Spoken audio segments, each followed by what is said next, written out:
About 6 months ago, my only son, Andy, left home to go and stay with his dad. I had Andy with my ex-boyfriend, Alan, and when we broke up, he made it very clear that he did not want anything to do with the baby. We were pretty young back then, in our early 20s, and he was scared of the idea of having a family to support, so I did not pressure him into anything. But I did tell him that he had to at least pay child support. And for the past 18 years, that's the only contact that we have had. I receive a child support check every month, and that's it. He's never asked about Andy and never came to meet him. And even though Andy has asked about his father a lot, I've never had much to tell him because I don't want to break his heart. But I guess they had started talking to each other behind my back or something, because 6 months back, Andy left a note saying that he was moving in with his dad because apparently they had been in touch for the past few months and Alan had invited him to come live with him. He told me that he was very upset that I had never told him anything about his father, and that for a while he would appreciate it if I did not contact him because he wanted some space and time away from me. It broke my heart because for the past 18 years, I had raised him completely on my own and sacrificed so much for him. But even so, I did not let my emotions get the better of me, and I did what he asked me to. I stayed away, and I left him alone. I didn't even bother to call or text him after I found that note, even though I was tempted to do so several times. The truth is, Andy and I had been having trouble for the last couple of years as it is. And I think this was just the last straw for me because I felt like he was becoming a little too ungrateful. He had already turned 18, so it's not like he was a child who did not know what he was doing. He was an adult, a young one, but still an adult. He knew the consequences of what he had done, so I just decided to let him go. For 6 months, we had absolutely no contact, but then a couple of days back, he showed up at my door again with all his stuff, begging me to take him back in. He was in tears, telling me that his father had lied about everything and that he was very sorry for treating me like this, but all he needed now was for me to forgive him and take him back. It was the toughest decision that I had made in my life, but I decided to tell him that right now I couldn't let him back into my life after what he had done, and that I needed some time to think about it. And until then, he could either go back to staying with his father or live with a friend for a while. Having said that, I shut the door. I felt like a terrible person and I wanted to take it back, but whatever I had said was true. I did need some time to think about everything, and I couldn't just let him back in right away. He was outside my door for about 15 minutes, begging me to let him back in, constantly apologizing over and over again. It was very difficult for me, but I had to tell him to leave because I really needed some time to process everything. I was his mother, yes, but I was also my own person, and I couldn't believe that he had treated me like this. Eventually, he left. But ever since then, I've been feeling extremely guilty about putting myself first. So AITA for asking my son to leave when he tried to come back recently. Edit. Hi, so a couple of things that I think will make it simpler for people to come to a conclusion about all of this. Firstly, the trouble that Andy and I had been having was over money. I'm a realtor, I make a decent living, and I think it's good enough for the two of us. Besides, he also has his child support checks, part of which I've kept aside for his college education, but I don't know what's going to happen with that. The thing is, for the most part, he had been fine with the way we lived, but then in high school, he started hanging out with these rich kids from school, and I don't know why, but he started getting pretty influenced by their lifestyle. The only difference is that their parents can afford that kind of life. I cannot. For them, most of the things that they do is not a big deal, but for my son and I, We can't just drop a bunch of money on whatever we want at the moment and think about it later. That's not how I've been raised, and I would like to believe that that's not how I raised my son either.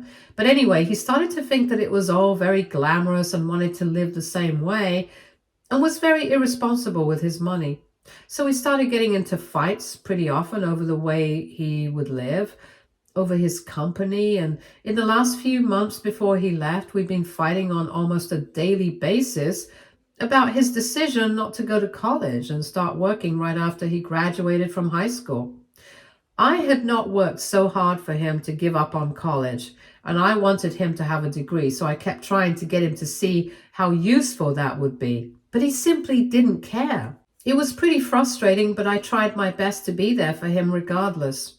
However, I think on his 18th birthday, his father reached out to him. At least that's what I figured out from the details that he mentioned in his note. He said that around his 18th birthday, his father had reached out to him on Facebook, told him that he really wanted to build a relationship with him, and invited him over to stay with him for a while. If I'm not wrong, Alan had painted a pretty pleasant picture of himself, because Andy had been pretty upset with me, since apparently I had hidden from him the fact that his dad happens to be a business tycoon.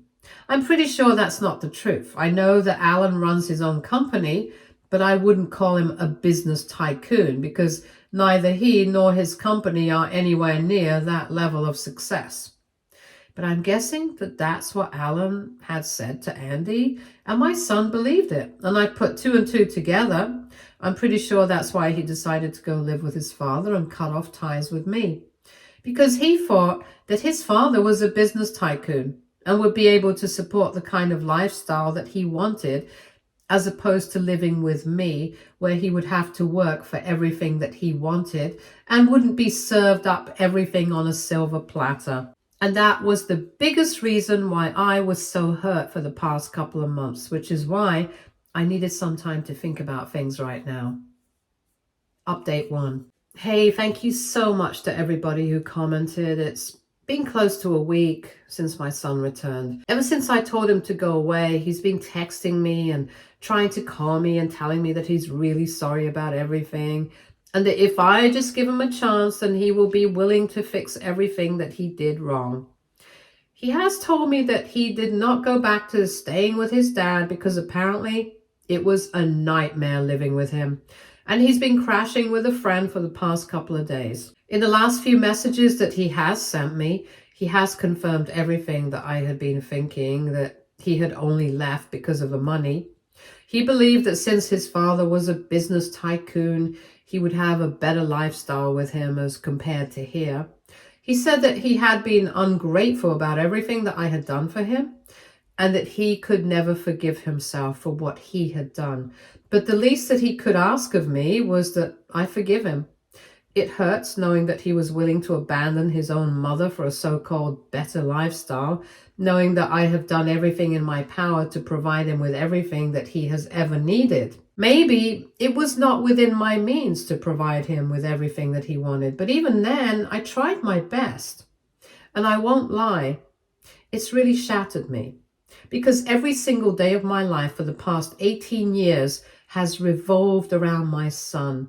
To think that this very child had little to no regard for me and everything that I've done for him was heartbreaking, to say the least. It's not the fact that he has come back. It's the fact that if his father was actually the kind of guy that he was claiming to be, then Andy might not have returned. The only reason he came back was because he realized that his father was not going to be able to provide the kind of lifestyle that he was looking for. That's all that it was. So how am I supposed to know that this is a genuine apology? He might just be coming back because he has nowhere else to go right now. I know it's a bit pessimistic of me to think this way, but honestly, I think after everything that's happened, it's natural for me to have this kind of outlook. Besides, it's not that I've not considered letting him back in. I know that eventually I might have to do it because he doesn't have a job right now. He doesn't have a college degree. And even if he does manage to get a job anytime soon, it's going to take him a while to save up some money to be able to afford rent in anywhere decent. So realistically speaking, even if he, as my son, found it easy to abandon me, I don't think that I, as a mother, will find it easy to turn my back on him. Right now, I know that he has a place to stay, and I know that he'll be taken care of, so I'm not that worried. But eventually, I don't think I'll be able to keep this up. And frankly speaking, I just don't think I want to give up on my son so easily. So it's going to take me some time, but I think eventually I'm going to talk to him. I don't know if I'll forgive him yet or not. I don't think I can do that right now, but I'll definitely give him a chance to at least explain himself. Update 2. So it's been a couple of days since my last update, and a few hours after I posted my last update here, I decided to get in touch with my son, and I told him I was willing to meet him for lunch in a couple of days, but I would let him know the time and place. I did not want to meet him at home. I wanted to meet him in a public place so that there would be very little scope for any sort of outburst. He agreed, and earlier today I met Andy and had a proper conversation with him about everything that's happened in the past few months at a restaurant near his friend's house. At first, he was very emotional, and when he saw me, I could see that there were tears on his face, and I felt really bad. But then I had to steel myself for whatever was about to come, because I had decided I was not yet ready to go back to how we were living before. And I made that clear to him right in the beginning itself. Surprisingly, he did not fight me on that. He told me that he deserved this and that he had screwed up everything that I had worked so hard to give him for the past many years. So he's not surprised that this is happening to him right now. Anyway, when we finally got to talking about why exactly he left, he told me the things that we already know. And additionally, he said that he was also quite curious to see how his father was as a person.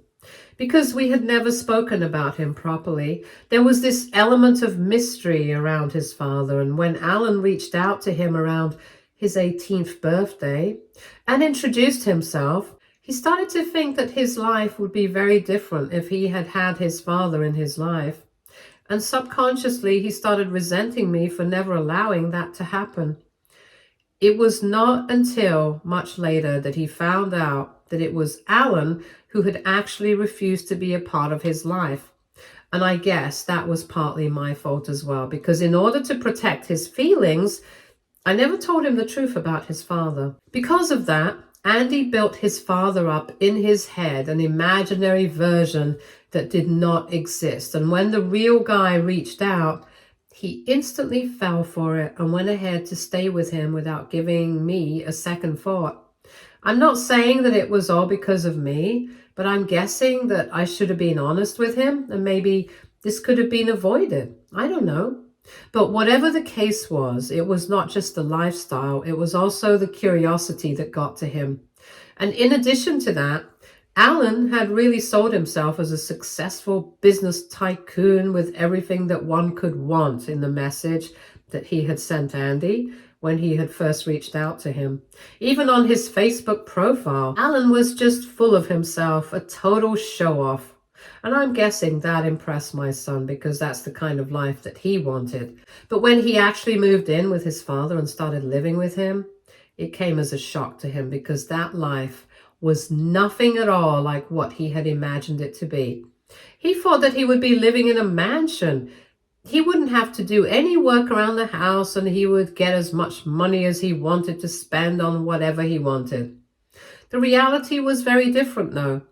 Alan lived in a pretty normal apartment in a decent neighborhood, nothing too posh. He had just one car, which seemed to be pretty old, and he didn't have anybody else cleaning up after him like Andy had expected.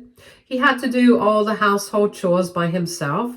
For the first few weeks, it was really awkward to bring it up with his dad because they were getting along well enough, and he wanted to be polite, but eventually, after he had spent almost a month with his father, he ended up asking these questions, and his father told him a bunch of nonsense about how he liked living modestly and didn't actually believe in showing off in real life.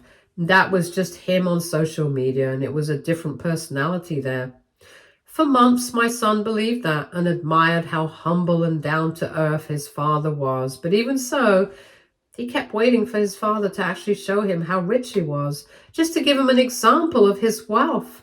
Eventually, after he had stayed with his father for almost 5 months, he worked up the courage to ask his dad to buy him a car. His dad agreed, and for weeks they kept going back and forth on it, but eventually his father had to come clean, and Alan told him that he couldn't afford that car right now because his business is not doing so well, and he might have oversold himself to try and impress his son, so he would want to have a relationship with him because he couldn't think of any other way to approach him. Alan told him the truth, that he was not a business tycoon, and that he lived modestly because he didn't have any other option. And that came as a huge shock to Andy because obviously he had left everything that he knew to come stay with his dad just because he believed that he would get to experience the kind of lifestyle that his friends were so used to. And now that he knew that everything had been a lie, he completely lost it at Alan and got into a huge fight with him before he left. In fact, the day that he found out that Alan had lied about everything, that very day he packed up his bag and came back home. Andy apparently had been considering the possibility of his father having lied about everything, but it never occurred to him that that might actually be the case because his father seemed to be so confident about all the lies he was spewing. But after he realized that he had been lied to so far, he decided to make his way back to me. And after that, well, I already knew everything. After having narrated everything that had happened with him, he told me that he was really sorry about everything. He had lost sight of what was important and he really wanted to make it up to me. He told me that he would do whatever I asked of him because ultimately he knew that I wanted the best for him. And even though he had been a terrible son so far, he was willing to try again if I just gave him a chance. It was a lot to take in at that point in time, honestly. And I told him that I wanted to forgive him as well because at the end of the day, we are all we had. I loved my son and I did not want to lose him. So I told him that I would take a couple of days and let him know whether he could come back this week or not. Apart from that, I also wanted him to go to therapy with me because whatever had happened so far, I really wanted to sort things out with him, and I think a professional would be able to help us with that. Most importantly, I wanted him to realize the importance of everything that he had learned, that money isn't everything, and having a certain kind of lifestyle doesn't guarantee happiness. He should learn to be happy with whatever he has, and instead of looking for shortcuts, he needs to work hard to get to where he wants to be. Maybe I haven't been able to give him whatever he wants, but I've tried my best, and for me, I think that's enough. So I think for him, there should be some sense of gratitude regarding that as well. He agreed with everything that I said, and when I told him that I wanted him to go to college and get a degree, he said yes to that as well. And that's how I knew that he was serious about wanting to make it up to me, because until recently, he was pretty adamant that he did not want to go to college and waste 4 years of his life for no reason. But when he agreed to do so after I spoke to him recently, I knew that he was serious and he wanted to make amends. I think overall our meeting went pretty well, and I've already started looking for therapists around me for joint therapy sessions. I think it will really do us a world of good, especially him, because I think he has gone off track. And I think I want to bring him back to the right path again. Hopefully, I'll be able to succeed in doing that now. Fingers crossed. Update 3. Hi, so it's been 2 weeks and a couple of days back. Andy finally moved back in with me. I was really happy to have him back. It was very emotional for both of us, but we still have a long way to go. We started therapy last week. We've only had 2 sessions so far, but even that has made a difference. And he has started applying to colleges as well, just like I had asked him to. But he was worried about the money. And that's when I told him about the college fund that I'd been setting aside for him, that he had no idea about. I told him about this a couple of days ago when he moved in with me, and he literally broke down into tears when I told him about it and started apologizing once again. And this time, even I couldn't hold back. I'm very happy that I decided to forgive him and give him another chance, because I really think that this is going to work, and then I'm going to be able to bring him back on the right track. As for Alan, he did message me a couple of days ago asking me if Andy had made his way back home. And this was the first time I was hearing from him after we broke up. And since he didn't have my number, he had messaged me on Facebook. And I really gave him a piece of my mind this time. I told him that what he had done was disgusting and pathetic. And there was no need for him to have done something so stupid in the first place. If he wanted to have a relationship with his son, then he should have just contacted me. And I would have put them both in touch. After all, it was never me who had had a problem with him. He was the one who had decided that he did not want to be a part of his son's life, and I was fine with that, even though he was the one who had told me to go ahead with the pregnancy in the beginning. And then he abandoned me when I was halfway along, but I still did not hold any grudges against him.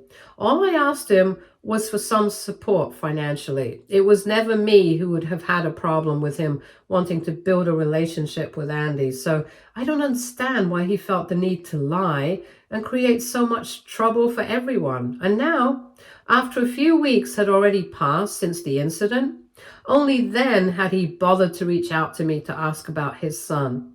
Of course, he had made his way back home. There was no reason for him to ask that. And I told him that I would really appreciate it if after this, he did not contact me or my son, because he had really created enough drama as it is. Update 4. Hi everybody. So it's been a month since my last update, and recently Alan showed up at my house. I have no idea how he even found out where I was staying. I'm guessing he spoke to some of our common friends from when we were together, and they must have told him. Anyway, he showed up asking about Andy, and even though I did not want to, I decided that it would be better for me to leave it up to Andy whether he wanted to speak to Alan or not. After all, he was an adult, and part of that would be respecting his decisions, especially when it came to sensitive matters like this. I didn't want to make Andy resent me in the future for not even giving him a chance. So I called Andy and I let him deal with the whole thing. I did not want to influence anything, and I didn't even want to be there. So while they were talking, I decided to stay in my bedroom, and I even put on headphones so I would not be tempted to try and overhear their conversation and get involved. After almost half an hour, Andy finally came to me, and apparently Alan had come here to apologize for everything. He acknowledged the fact that he should not have lied and should not have tried to give his own son a false impression of how he lives his life. He wanted a second chance because he had already screwed things up enough. But Andy told him he needed some time to think about whether he wanted the same thing or not. Because at the end of the day, the fact of the matter was that this was the same guy who had never bothered to get in touch with him for 18 whole years. This was the same person who had told his mom to go ahead with the pregnancy and then acted like a total coward and escaped from the situation and refused to take any accountability apart from a few measly child support checks. So everything was quite complicated, and he needed things to fall into place in his own life first before he could think about forgiving Alan and building a relationship with him. Basically, he was pretty diplomatic about the whole thing. I was actually proud of him for dealing with everything in such a dignified manner. I was also very happy that he had defended me like that, and it made me very proud to have him as my son. Therapy is still going well, and I think our relationship has improved a lot in the past couple of weeks. He's also been accepted into one of the colleges that he applied to, and he's going to start in the fall this year. I'm going to miss having him around, but I'm very glad that he's doing this. For now, everything is fine. Update 5. So hello everybody. I think it's been about 4 years since I posted regarding this situation. But I'm just so happy today that I felt like I had to share it with everybody. And I just randomly remembered this period of my life. So I wanted to come online and share this particular piece of information here as well. I hope it makes everybody reading this just as happy as it makes me. So before I get into anything else, let me just say that my son and I have improved our relationship a lot. We have pretty much put all our differences in the past. He has grown a lot, and I have given him his space. And we stopped going to therapy a while ago because we didn't have that much time. And also because I feel like we have solved all the issues that we had. He's graduating from college in a couple of months, and he's been with this wonderful girl for the past 4 years. He met her in college, and he likes to thank me for making sure that he found his soulmate, because I was so bent on him going to college. In a way, I think I'm actually the one to thank for making sure these two found each other. And they really are soulmates. I love both of them, and a couple of days ago they got engaged, which made me the happiest person on earth. They plan on getting married in a small and intimate ceremony right after they graduate. And I'm so glad that they're doing this. They're young, but that doesn't really matter. I personally think they are perfect for each other, and I'm just really very happy about how things have turned out. Stay tuned for more stories from our girl relationships.